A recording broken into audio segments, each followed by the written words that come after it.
If you ever heard what a tritone really sounds like, I will put in a demonstration in the next episode because I haven't really fully gone through the whole entire process of intervals because I was going to make this as a two-part on intervals because I'm going to be talking about interval inversions in the next episode. But it gives you an idea of what I'm really am talking about when it comes to intervals. Making sure you got your treble clef right and your key signature.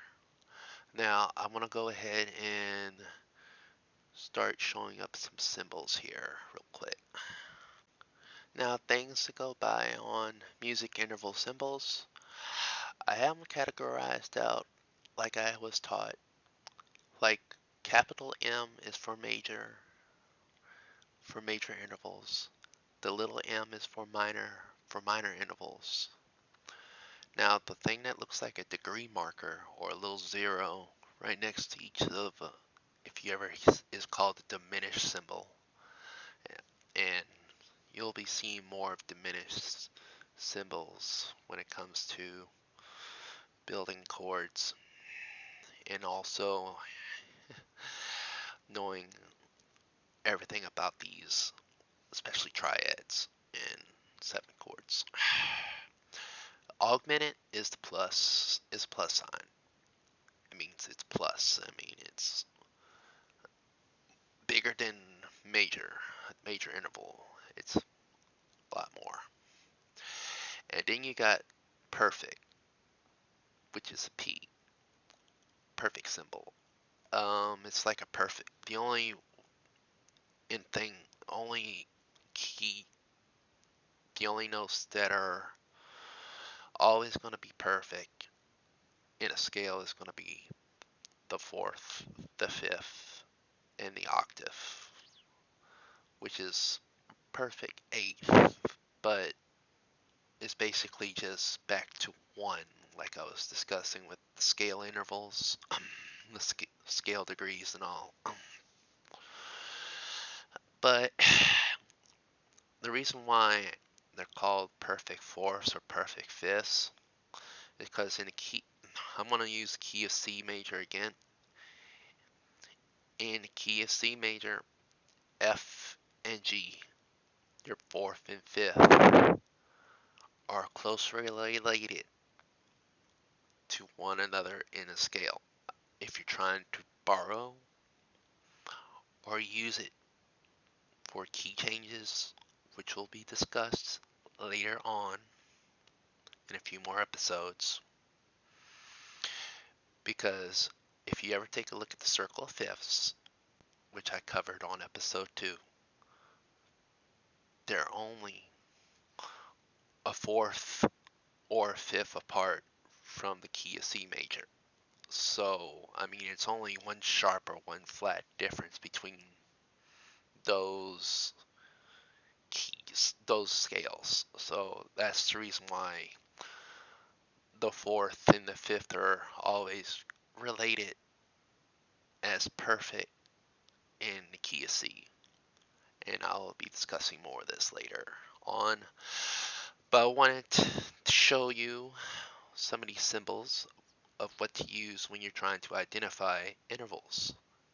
Whether to identify it as a perfect, augmented, which means augmented is being like it's higher than a major, a diminished is like it's lower than a minor. So if you ever take a look at it on a scheme of things, perfect, and then you plus like a pH scale. So basically your major would be like your above it, would be your high, and then augmented would be like your second high, and then your minor would be your low half step, and then your diminished would be your even lower. You'll understand more about minor, major, minor, diminish, all that soon enough.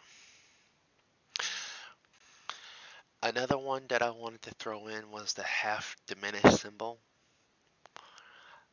We don't use it a lot when we're trying to identify intervals, but I wanted to throw that in there so I want it to be known because when we're doing chord building or triads, you're going to be needing to know what that symbol looks like. It looks like a circle with a little slash, half diminish. Like I said, in the next few episodes, I will be getting into.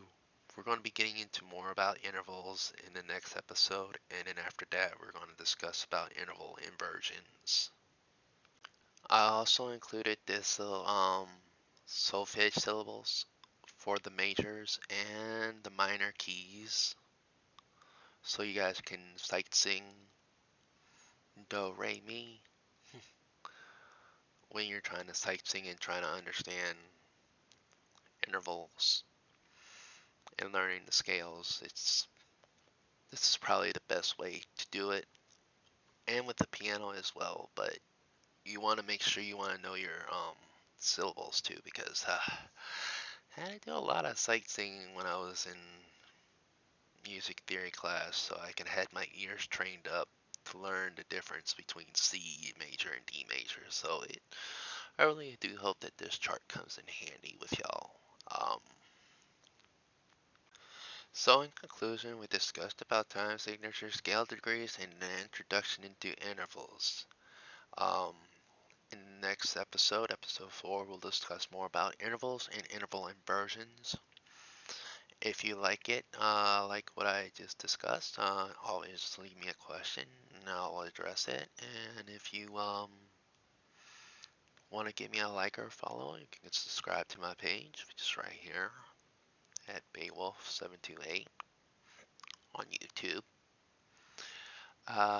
Thank y'all, and I hope you found this quite interesting, and I really do hope it helps in the future. Thank you.